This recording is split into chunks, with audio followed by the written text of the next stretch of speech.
विश्व के सभी मेरे साथियों को राजरत्न अम्बेडकर की ओर से जय भीम, नमो बुद्धाय। आज मैं आप लोगों को साकेत बुद्ध भूमि के बारे में अपडेट देने के लिए यहां पर आया हूं कि किस स्टेज में यह आंदोलन है।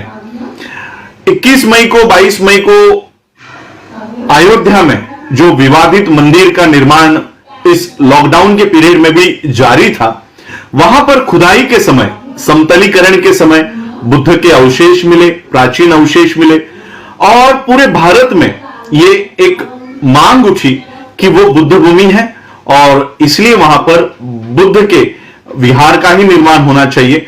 और एक मांग उठी कि जो अवशेष वहां से निकल रहे हैं उसका ठीक तरह से जतन किया जाए, प्रोक्योरमेंट किया जाए। हम लोगों को यह भी सुनाई दिया कि जो अवशेष वहां से निकल रहा है उसे क्रशर में डालकर उसकी मिट्टी बनाने का काम वहां पर चल रहा था। मैं सबसे पहले भंते सुमित रत्न जी का आभार व्यक्त करना चाहूंगा। हालांकि मेरी उनसे कभी बात नहीं हुई, उनका नंबर मेरे पास नहीं है, लेकिन सोशल मीडिया के माध्यम से, यूट्यूब के माध्यम से जब पता चला कि लॉकडाउन के पीरियड में जब हमारे पास आने जाने की कोई व्यवस्था नहीं है, इन हालातों में भी वो वहां तक पहुंचे। हालांकि उनको अंदर जाने से रोका गया, लेकिन ग्राउंड रिपोर्ट उन्होंने दी और भारत में सभी बौद्धों को जगाने का काम उन्होंने किया। भारत के बाहर भी यह संदेश गया और फिर उस समय से सभी लोगों ने इन अवशेषों को जतन करने की मांग की। सभी लोगों ने राष्ट्रपति को, प्रधानमंत्री को, मुख्यमंत्री को, डीएम को, कलेक्टर को, सभी लोगों को निवेदन दिए।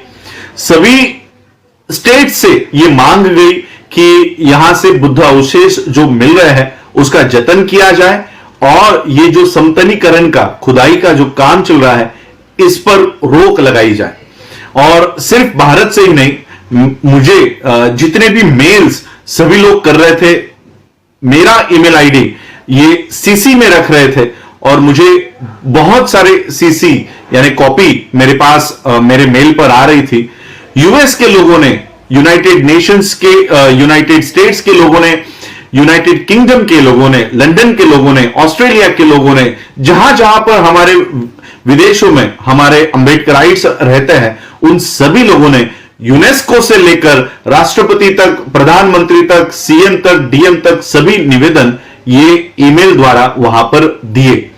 अब इसका परिणाम यह हुआ है कि ये निवेदन इन लोगों को प्राप्त हुए हैं।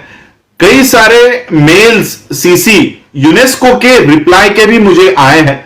यूनेस्को, जब मैं यूनेस्को के साइट पर गया था तब वहां पर एक बड़े अक्षरों में उनके साइट पर लिखा हुआ है कि कोरोना की वजह से वो किसी को रिप्लाई नहीं दे पाएंगे। लेकिन इन हालातों में भी यूनेस्को ने इस मुद्दे की गंभीरता पहचानते हुए यूनेस्को ने भी हम लोगों को रिप्लाई भेजा। दिल्ली के यूनेस्को में ये अप्लाई करने के लिए, ये एप्लीकेशन भेजने के लिए उन्होंने हम लोगों को निर्देश दिए। तो इस हालात में भी उन्होंने हमको रिप्लाई दिया। तो अब इसका परिणाम यह हुआ है कि ये सारे एप्लीकेशंस, ये सारे निवेदन पूरे भारत भर में से, पूरे विश्व में से प्रधानमंत्री, भारत के प्रधानमंत्री, भारत के राष्ट्रपति, उत्तर प्रदेश के सीएम, उत्तर प्रदेश के कलेक्टर, वहां के स्टेट, वहां के जिला, डिस्ट्रिक्ट डीएम्स और इन सभी लोगों को जो निवेदन गए हैं उसका परिणाम यह हुआ है कि अब यह समतलीकरण का काम और ये खुदाई का काम महीने भर के लिए, 1 महीने के लिए इसे रोक दिया है। और ये हम लोगों को एक समय मिला है, पर्याप्त समय मिला है, क्योंकि कोरोना की वजह से हम लोगों को सुप्रीम कोर्ट में भी अपनी याचिका दाखिल करने में बहुत देरी हो रही है। ऑनलाइन ये याचिकाएं दाखिल की जा रही है, ऑनलाइन ही मेरा वेरिफिकेशन हुआ। तो बहुत सारी दिक्कतें हम लोगों को लॉकडाउन के पीरियड में आई, लेकिन अब एक अच्छी खबर हम लोगों के लिए है कि ये समतलीकरण का काम, ये खुदाई अब रोक दी गई है और ये सारा श्रेय जाता है आप लोगों को, भारत के, विश्व के सभी बौद्धों को, कि आप लोग जागरूक रहकर ये एप्लीकेशंस आप लोगों ने भेजी। बुद्धिस्ट सोसाइटी ऑफ इंडिया के, भारतीय बौद्ध महासभा के सभी राज्यों के पदाधिकारियों को भी मैं आभार व्यक्त करता हूं। ये सारे मेरे साथी हैं जो आईएएस ऑफिसर्स है, आईआरएस है, बड़े बड़े पदों पर है, वकील है, सुप्रीम कोर्ट में भी ये प्रैक्टिस करते हैं। तो सभी लोगों ने ये एप्लीकेशंस तैयार करके और ये ईमेल आईडीज जो उन्होंने मुहैया कराई, सभी लोगों को वहां पर ये ईमेल भेजने के लिए प्रेरित किया, तो उनका भी मैं आभार व्यक्त करता हूं। सभी बौद्धों के अलग अलग जो संगठन हैं जिन्होंने ये पहल की और इस समतलीकरण का काम रोकने के लिए एप्लीकेशंस किए, निवेदन किए, उनका भी मैं आभार व्यक्त करता हूं।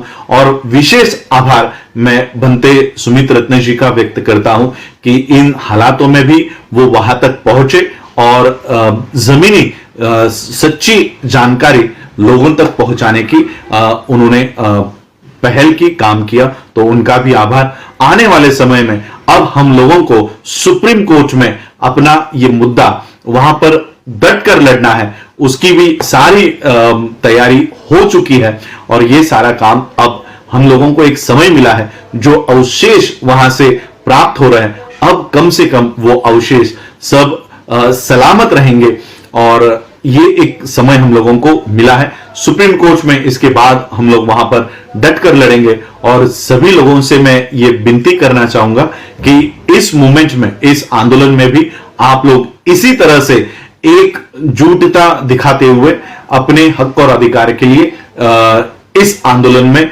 शामिल होंगे। यही आज मैं आप लोगों को विनती करने के लिए और ये जानकारी देने के लिए कि ये काम अब रुक गया है, समतलीकरण का, खुदाई का काम अब रुक गया है। एक बेनिफिट हम लोगों को मिला है, ये सिर्फ और सिर्फ आप लोगों की एकजुटता की वजह से।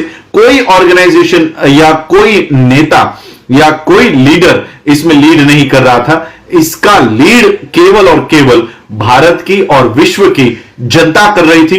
भारत की और विश्व के अंबेडकराइट्स और बौद्ध मिलकर यह आंदोलन लड़ रहे थे और इसलिए हम लोगों को यह अब समझ लेना चाहिए कि हम जब एक हो जाते हैं तब हमें किसी लीडर की आवश्यकता नहीं है। हमको सिर्फ गाइडेंस अगर मिल जाए कि हमको क्या करना है, तो यह आंदोलन हम अपने ही बल पे सक्सेसफुल, सफल कर सकते हैं। इतनी ताकत भारत के और विश्व के बौद्धों में है। ये आज के इस उदाहरण से हम लोगों को पता चल जाता है और इसलिए आगे भी इसी तरह से जब भी कभी हमारे अस्तित्व के ऊपर अगर कोई वार होता है तो इसी तरह से हम लोगों को एक होना है। हमारी राजनीतिक मंशा किसकी ओर है, कौन से पार्टी के लिए हमारे मन में जगह है, ये सारा भूल कर, ये सारा छोड़कर हम लोगों को बौद्ध होने के नाते एक होना है। जिस तरह से हम बौद्ध विहारों में जाते हैं और विहार में प्रवेश करते समय हम अपने चप्पल, जूते ये बाहर उतारते हैं, उसी तरह से बौद्ध होने के नाते अपने जितनी भी पार्टियां हैं, ये पार्टियों को बाहर रखो और बौद्ध होने के नाते एक होकर इस आंदोलन में उतरो। यही मैं आज आप लोगों से विनती करता हूं। आप लोगों ने मुझे सुना, उसके लिए आप लोगों का आभार, धन्यवाद। जय भीम, जय भारत, जय बुद्ध।